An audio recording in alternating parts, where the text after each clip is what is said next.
kabilang ang dating University of Alberta instructor na si Veronica Caparas sa mga naging estudyante sa pagpinta ng mga mag-asawang award-winning muralists Bert Monterona at Maylene Marano. Ang painting lessons sinagawa matapos ang malagim na trahedya sa Lapu-Lapu Day Block Party sa Vancouver noong Abril.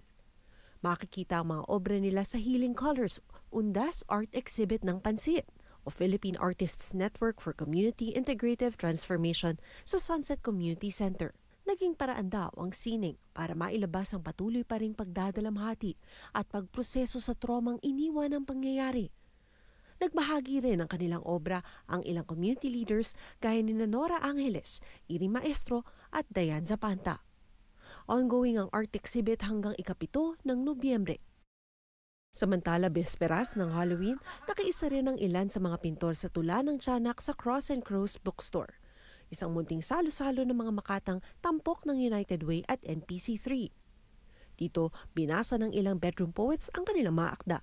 Ang wika ang siyang kaluluwa ng ating lahi at sa pamamagitan ng pagpinta ng ating mga saloobin na lumalabas din ang ating pagka-Pilipino sa paggamit ng ating mga hinaing, mga dinaramdam, ng ating mga hinagpis, lalong-lalo na sa nangyari noong Abril.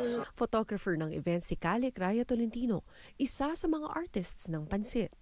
Anya ang nararamdamang kalungkutan ang isa raw sa nagbubuklod sa komunidad.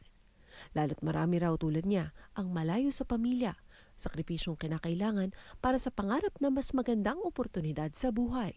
And sometimes wala tayong tao na kasama, makakausap, wala tayong outlet, may labas o mga malalakas na emosyon. So, ang mga poetry at art as a good way to express these emotions.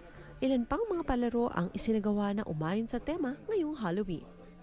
Every day I am closer to death, which is to say I know her better than the day before.